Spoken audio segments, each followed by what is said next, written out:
gluten-free, good-for-you blog. Today is all about hydration. So I've got 5 different methods to use today to get really hydrated this summer. So the main reason I wanted to shoot this is because I am pretty much chronically dehydrated. Not like clinically chronically dehydrated, but I'm always thirsty. I just have a really high fire digestive system and I tend to sort of overheat really easily. So in the summer I get super burnt out because I usually don't drink enough water. So one of the things, or one of the many ways that I've gone through getting better at staying hydrated is through these methods that I'm going to show you today. And by methods, they're really just like little hacks and tricks that I've developed over the past 2 years or so, especially since I've been doing a lot more athletic activity, including Mysore Ashtanga Yoga, which is in pretty warm rooms. They're not particularly like hot yoga, you know, it's not 100 degrees in there, but I live in Virginia and it's humid here and they pretty much just leave a little crack in the window and have the heat around 80. So being who I am, I'm just like sweating bullets. Like I am disgusting. There's sweat in my eyes and I go to wipe my eyes with the sweat and it's like there's sweat in my hand and there's more sweat in my eyes and it's just a never-ending cycle. So I bring this up because if you are an athlete or you're doing a lot of movement, it's even more important that you stay hydrated. For me, if I go to my yoga practice in the morning and I'm not hydrated, my practice is painful. Like it's really difficult, not physically painful in my body, it's just I feel like I'm getting really overheated and it's kind of harder for me to transition through the different postures. Any Vinyasa Ashtanga yogi will tell you hydration is one of the most important things for your practice and for your body and for your life. So today, 5 methods. The first one, which is one of my favorites, I came up with this last year. I think I came up with it. I'm pretty sure that I did. My husband, Logan, claims that he came up with it. He told me that the other day. It's watermelon combined with coconut water. So you get really cold coconut water, really cold chilled watermelon, and you just fill your blender up with as much watermelon as it will take. So you need a high-powered blender. I've got this Vitamix here, or not Vitamix, I've got a NutriBullet. You can have a NutriBullet or a Vitamix. There are lots of different options for a high-powered blender. And drink it up, and it's so hydrating, it's so delicious. You can make infinite variations of it. I really like to make it with a little bit of frozen pineapple thrown in there. Like that to me is incredible, but it's great with frozen nectarines, frozen peaches, frozen raspberries, strawberries, pretty much the works. Mango is pretty incredible, but I'm huge into tropical foods, tropical fruits, even though I don't live in a tropical place. It's my little thing, coconut, mango, pineapple, all that good stuff. So that is the first one.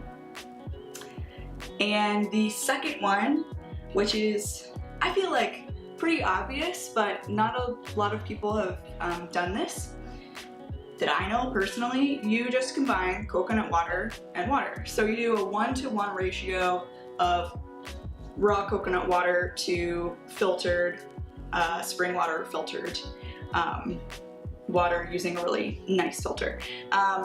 So for me, this is a great way of saving a little bit of money on my coconut water addiction, as I'm really addicted to coconut water. I think I drink at least 1 a day, but you don't need to like pound coconut water to the face to get the benefits of coconut water. You can drink it and space it out over a longer period of time and get as much hydration. So, it's not something that I drink particularly because it's like, wow, yowza, this is just so delicious. It's more something that I drink specifically to get as hydrated as I can. And that's a great one. So the third one, this seems, again, pretty obvious to me, but chia water. You might have seen some athletes and things using chia water. So chia is an incredible superfood and it helps you to stay more hydrated when it's combined with liquids like filtered water. So all you need to do to make a super hydrating chia drink is have some filtered water and combine it with 1 tablespoon of chia, just shake it up and let it set aside for about 10 minutes before you drink it. To make it a little bit more flavorful, you can blend the chia and the water with a little bit of fresh or frozen berries. I just have some raspberries, blueberries that I'm playing with today because I happen to have those. And I also really like to add herbs and stuff. Like, I have a lot of basil right now, so I'm probably just gonna add a leaf of basil in there, and that makes it kind of herbaceous and feels a little bit more special.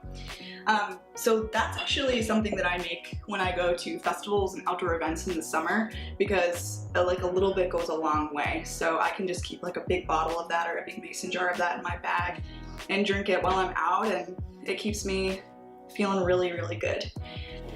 The fourth thing that we're going to be playing with today, again, this is just a trick. It's not even a recipe. You just combine berries with filtered water, ice, and mint.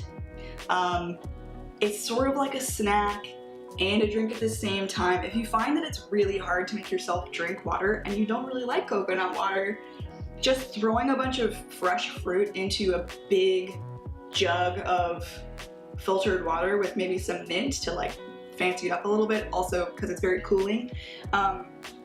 That's a great option. You can add like a drop of stevia if you want to sweeten it up a little bit, make it feel more like a juice. You can add like a little bit of maple syrup, also a great option. Our fourth drink that we're going to be playing with today is a bit more recipe-like. It is a matcha cooler, and so matcha is amazing. It has lots of antioxidants in it, and it's got that sort of grassy, creamy flavor to it depending on the quality of matcha that you're using. So I just have kind of regular culinary grade here, nothing fancy, nothing too expensive, but we're just gonna combine the matcha with some water in a blender. I like to combine it with a little bit of ice too to get it really, really, really cold, and then you combine it with lemon and a little bit of maple syrup or stevia. So if you're a green tea fan, this is great. And if you need a little bit of a kick throughout the day, sort of a energetic kick, green tea is a wonderful alternative to coffee, especially if you happen to be like me and you run really hot and you have sort of a high acid, high fiber system, and you can't drink coffee all day because it makes you a crazy person. I like to drink matcha in the afternoon and switch to tea, that sort of thing, if I'm going to be getting a little bit of that caffeine kick.